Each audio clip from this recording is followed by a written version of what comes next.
What is the scariest true story you know? Story 1.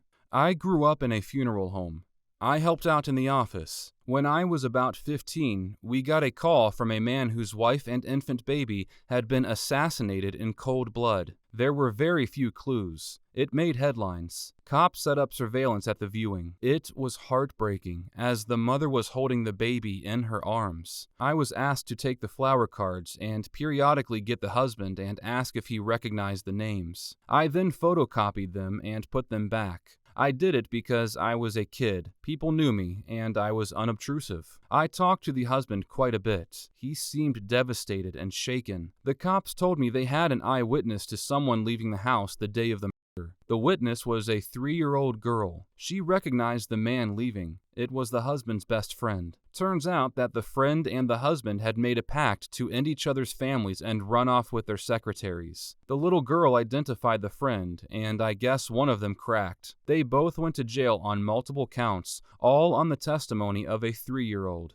I still cannot believe to this day that that man stood right beside me multiple times and I had no clue. I don't think I've ever looked at life the same way after that. Story 2. My great-aunt woke up in the middle of the night. She heard her dog making these low growls. She was single at the time and living alone in her ranch-style home. She walked out to her living room to check things out. She didn't see or hear anything out of the ordinary, so she decided to make sure her door and front windows were locked. Door was locked. First window she checked was locked. When she lifted the mini blind on the second window, it was wide open, and a guy in a ski mask was standing there. She said he laughed this evil laugh and said, "Party time." Then he started to climb in. She screamed that she had a gun, and her dog started barking his head off. The would-be robber decided to bolt. My aunt did get a gun after that and learned how to use it. I can't even think about what would have happened to her if she didn't have her dog to warn her. Good dog.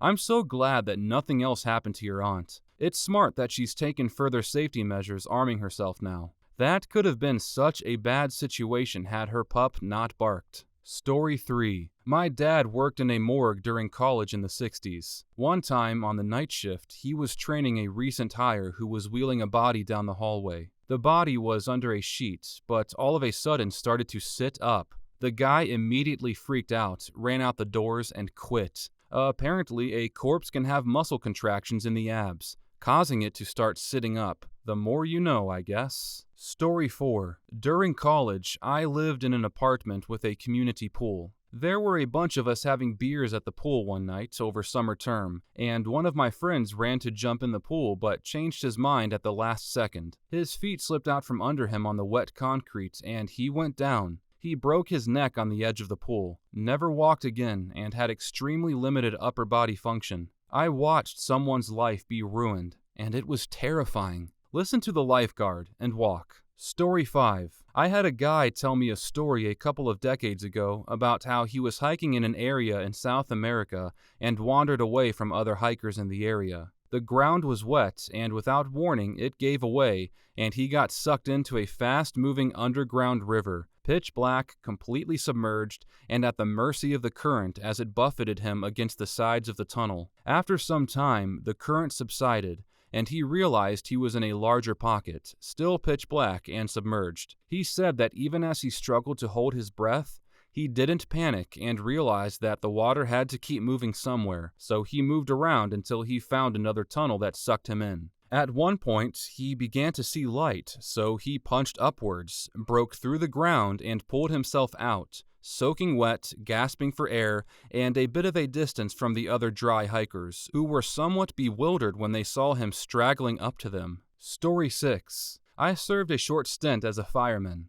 There was an RTA call one morning, 30 minutes after I started my shift. This guy got T-boned while driving home after a night of heavy drinking. He got T-boned on the passenger side when he ran a red light. His wife died instantly, and he pretty much remained unharmed. When we arrived at the scene, he was outside of his car, while the wife was still seated in the passenger seat. Her lower body was still in her seat, while her upper torso splayed over to the driver's side. It looked like she was just reaching over to the driver's side to open the door, just that she was unconscious and non-reactive. No blood at all from what we can see from the driver's side. The passenger's door was caved in badly. The driver was still tipsy and thought nothing of what's happening. Kept asking us to hurry up and extract his wife so that they can head back home, laughing and fumbling around with the police. When the paramedics realized that there was no pulse, we tried extracting her from the driver's side, and we realized that her lower left body,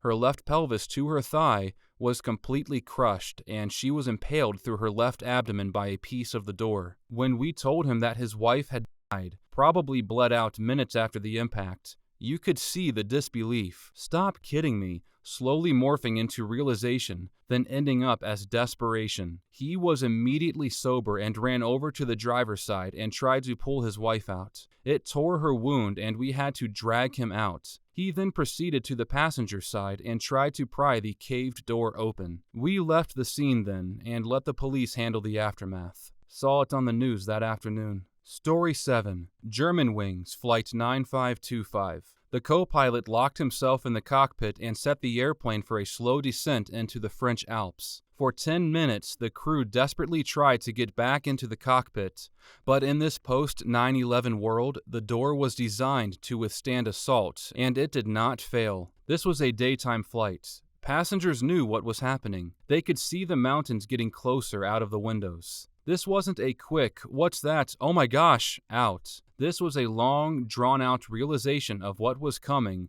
and the end was inevitable. Chilling. Story 8. This one kid back in the early 20th century named Bobby Dunbar. He went missing, and after like a year of searching for him, his parents came across a man with a kid who looked a lot like Bobby. They believed it was their kid, and after a legal battle with the kid's supposed mother, they brought the kid home. A wild parade happened due to the missing kid's return. He lived believing he was in fact Bobby Dunbar. Well, a few decades later, his granddaughter asked Bobby's nephew, I think, for a DNA sample so she could see if her and Bobby's nephew were related. Turns out, they weren't, meaning the real Bobby Dunbar is still missing and probably alone without his parents. Story 9. When I was 7, I was raking rocks in my aunt's front yard, and a beat-up pickup truck pulled up. The man got out, fiddled with something under the hood, and then closed it. He asked me, "Hey kid, do you know how to pop a clutch?" Spending my childhood on a farm, I did indeed know how. "Yes," I responded. "Give me a hand real quick," he said. So I started walking towards his truck. At the last second, my mom called out to me from the garage, and I turned around to see what she wanted. I heard the door slam, the truck start, and he drove away. That memory never really came up until one day, about 30 years later, I jumped up after laying down to go to bed when out of nowhere it came back, and it hit me. This guy was trying to take me away. What the fuck? What bullet did I dodge? I mean, do you ever have a memory come back and you get scared? I mean scared over the memory. I was shaking for at least a half hour over it. It still freaks me out thinking about it.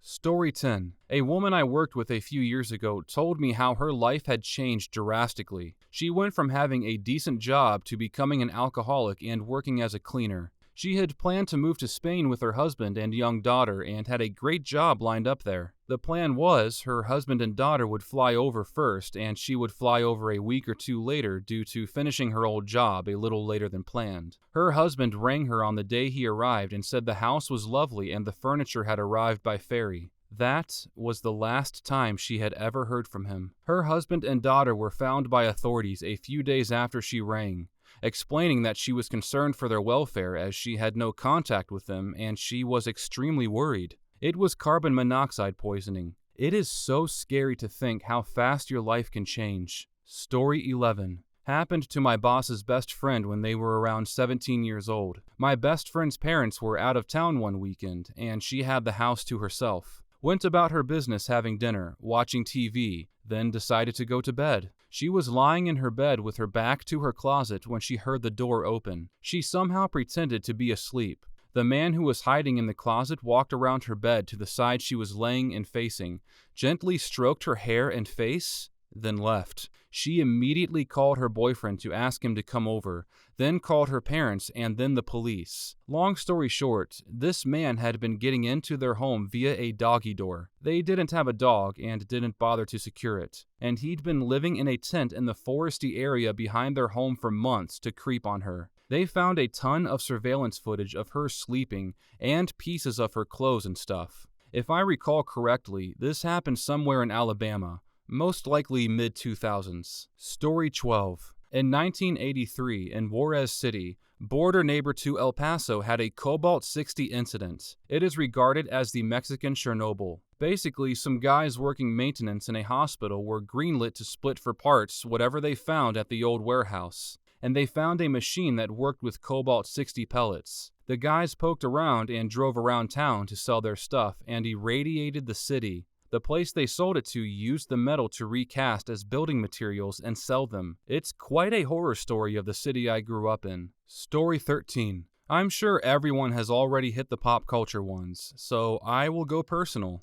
I grew up on a ranch, raising large hoofstock and poultry. Over the winter, we would buy hay from a neighbor and store it in the barn, something like 80 tons. We get a call one summer from the hay guy's wife, in hysterics, that we have to find another hay guy because her husband was crushed by the baler. These weren't cowgirl bales, but half-ton ones. She told us the baler had gotten twine snarled under the tilt table that slides complete bales off. He hopped off the tractor, wriggled on in under the table to reach the twine, as he had undoubtedly done many times before, only for the tilt to collapse backwards with a mostly complete bale on it. Pancake from the hips up. Mom had nightmares about my dad losing his life in a similar manner for months. Story 14. The blue ring octopus has a venom that causes paralysis, causing people to die of cardiac arrest or because of hypoxia. There is no antidote. The cure is CPR, or life support, for the hour or so it takes for the venom to leave the body. There was a man who was bitten by a blue ring octopus. As the lifeguard was performing CPR, he was lying on his back on the beach, facing the sky, eyes frozen open. Unable to close his eyes or communicate with the others, he lied there as the sun slowly burnt out his retinas. He became permanently blind. Story 15. The Franklin Expedition. Somewhere in the neighborhood of 150 British sailors and military personnel on 2 ships embarked on a mission to find the Northwest Passage from the Atlantic across to the Pacific through Arctic waters. The ships, named HMS Erebus and HMS Terror, 2 former warships reclassified as icebreakers thanks to their sturdier builds, departed British waters in 1845 and were never seen again. In subsequent rescue attempts and investigations, it was discovered that quite possibly everything that could have gone wrong on the expedition did so. The weight of the ships, with their reinforced hulls and decks designed to fire mortars and cannons off of, worked against them, as much of the waters crossed were shallow and filled with rocks and icebergs. The time chosen to launch the expedition occurred at one of the coldest Arctic periods in recent history, meaning the polar ice, and particularly the pack ice, didn't melt like usual as the ships became locked in the frozen water and essentially experienced an endless winter for over 4 years. The food they had stored, which was supposed to last for years thanks to the revolutionary new process of canning, was bought at the lowest bidder. Much of the food was improperly sealed and spoiled, leading to food poisoning. And even the ones that were properly sealed and kept intact were riddled with lead thanks to the soldering used to keep the food inside fresh. In conjunction with the lead pipes in the ships the men would have been drinking out of for years, meant the entire crews of both ships were slowly being infected with all manner of diseases, namely botulism, scurvy, and heavy lead poisoning, which also affects the mind, leading to memory loss, heavy paranoia, and general mental deterioration, combined with already present tuberculosis that killed a small number of the crew before departing to the Arctic. After about 2 to 3 years stuck in the ice,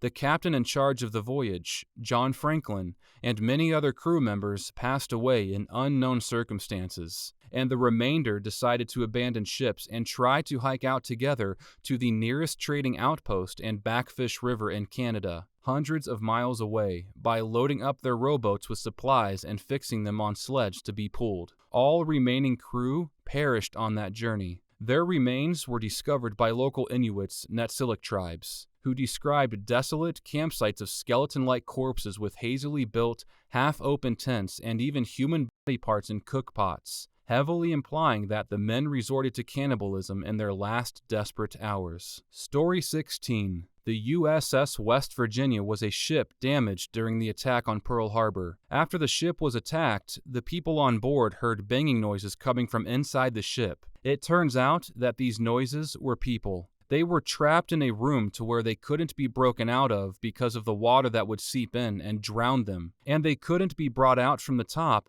because of the gases that lingered there that were extremely flammable. When the vessel was salvaged 6 months later, the bodies of these 3 men were found. The other things that remained were empty cans of food and water and a calendar marked from December 7th to December 23rd. This means they were trapped in there for 16 days. They probably kept wondering if they were ever going to make it out, and then they had to come to the realization that they might not be saved, and they had the fear of drowning in the tight little compartment of the ship.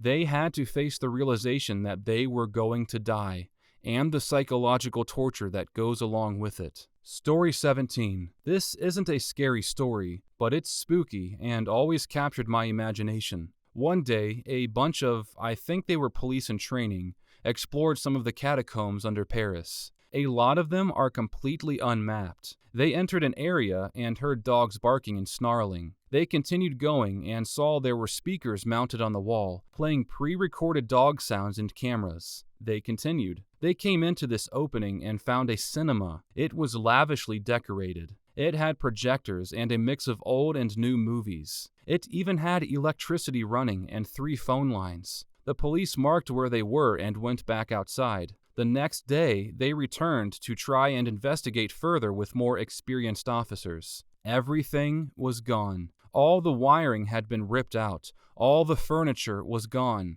All that remained was a note that said, "Do not try to find us." As far as I know, they never figured out who was there. Story 18. There's a man who disappeared without a trace from my hometown. They suspect foul play. He was out for a night on the town and was last seen by security cameras walking home from the bar. The police posted a video on YouTube a year ago pleading for anyone with information to come forward. I checked the comment section and found words of sympathy, except for one comment that made my blood run cold. "Don't bother looking for him. That motherfucker is long gone. After all, they burned him in a sleeping bag." Police looked into the comment but couldn't locate the person who wrote it. The man is still missing to this day. Story 19. Just heard today from my mom for the first time. My grandma grew up on a farm. She was over at a friend's for the night, and as they were getting in bed, the other girl said, "Oh, we forgot to check the pasture gate." They got out there, and my grand says, "We locked this." Her friend's almost casual response, "I know, there's a man under the bed." It wasn't uncommon for drifters to show up in places like that, and this was what they were taught to do. One of my friends from South Africa who moved to New Zealand as a 9-year-old said her family moved due to too many incidents with break-ins, one involving a man who was hiding under her bed. Her grandmother noticed, left the room quietly, then came back with a shotgun and told him to get the fuck out. Story 20. A few years ago, a dude dressed as a clown came to a camp I went to. Apparently, he broke into the cabin I was staying in and stole stuff from people in my cabin. He took primarily cash and a phone that kids had on them. I saw him there, but I was so young I didn't think much of it. Apparently, they couldn't find him because of the gloves he wore and his full body costume. All of the kids had their stuff replaced, but the craziest part is a few of us heard a scream that could not have come from a grown man that came from the road. That dude was weird, and it was terrifying as an 11-year-old.